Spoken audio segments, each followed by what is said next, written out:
રાજકોટ જિલ્લાના ધોરાજી તાલુકાના આંગણવાડી મહિલાઓ દ્વારા પગાર વધારા અને વધુ કામના બોજને લઈને સરકાર સમક્ષ અનેક રજૂઆત કરવા છતાં આજ સુધી કોઈ ઉકેલ ન આવતા આજથી તમામ મહિલાઓને ધોરાજી તાલુકા પંચાયત કચેરી ખાતે ધરણા યોજી હડતાલ પર ઉતર્યા હતા। આંગણવાડી હેલ્પર વર્કરના પગાર વધારા સહિત વધુ કામના બોજ અને પૂરતા બિલ સમયસર પાસ ન થતા ધોરાજી તાલુકાના તમામ મહિલાઓ હડતાલ પર ઉતર્યા છે।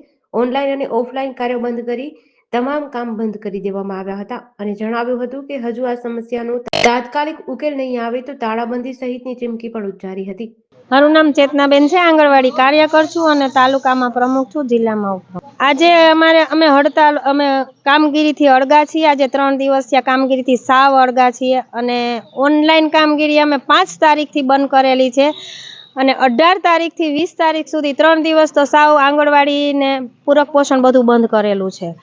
સરકાર એક બાજુ અમને કાયમી સરકાર અમને એક બાજુ કર્મચારી પાયાના કર્મચારી ગણે છે અને બીજી બાજુ અમારું જ શોષણ કરે છે। એમની નાનામાં નાની યોજના છે એ અમે બધા અમારા ઘર ઘર સુધી અમે એની યોજનાને પહોંચાડીએ છીએ। તો સરકારે અમને હાઈકોર્ટમાં અમારો પગાર મંજૂર કરેલો છે કે વર્કરનો 24,800 અને હેલ્પરનો 20,300 છે।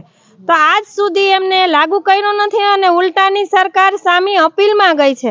સરકાર એ નથી જોતી કે કેના સામે અપીલમાં જાય છે। અમે એના કાયમીના કર્મચારી છીએ અને અમે એના કર્મચારી છીએ અને અમને કાયમીના ગણે છે અને એની જેટલી યોજના છે એ બધી યોજનાનું અમે એમનું કામ કરી છીએ, છતાં પણ એ કંઈ અમારા જે પ્રશ્નો છે એ કંઈ ધ્યાનમાં લેતા નથી।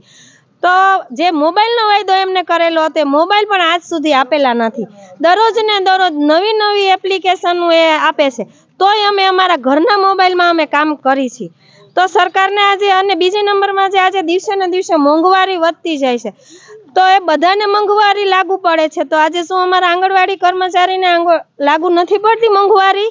તો સરકારને એ નમ્ર વિનંતી છે કે અમને પણ મોંઘવારી લાગુ પડે। આજે બજારમાં મસાલાના ભાવ છે, મરી મસાલાના ભાવ, તો અમને આજે તુવેર દાળ છે તો અમને 80 રૂપિયા આપે છે, બજારમાં આજે 135 રૂપિયા છે। ચણા છે તો એ અમને બજારમાં 100 રૂપિયા છે તો અમને 60 રૂપિયા આપે છે। એ જ રીતે શાકભાજી છે, અમારે આંગણવાડી શાકભાજી છે, પૂરક પોષણ નાસ્તો બનાવી એમાં અમારે નાખવાના હોય છે, તો એ અમને લાભાર્થી દીઠ ખાલી 10 પૈસા આપે છે। તો 20 લાભાર્થી હોય તો 2 રૂપિયા થયા, તો આજે 2 રૂપિયામાં કોણ શાકભાજી અમને આપે?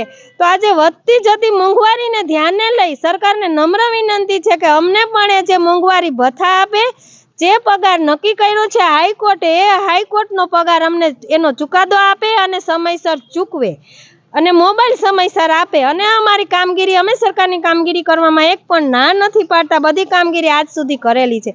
જે એપ્લિકેશનો આપે છે એ પણ સરખી ચાલતી નથી, અમે એનામાં ઘણા બધા ખોટી થઈ જાય છે કામગીરીમાં, અને જે અમે એવીટી કરી છે, કેવાયસી કરી છે તો ખોટી થઈ। એ બીજી બાજુ એ કહે છે કે તમે બાળકોને પ્રી સ્કૂલ આપો, બાળકો અમારે એને પાયાથી ને મજબૂત બનાવવાના હોય છે, તો અમે એને કઈ રીતે પ્રી સ્કૂલ આપી? અમે તો આ જ કામમાં રોકાઈ ગયેલા રહી છીએ। GDC ન્યૂઝ સાથે વિપુલ ધામેચા, ધોરાજી।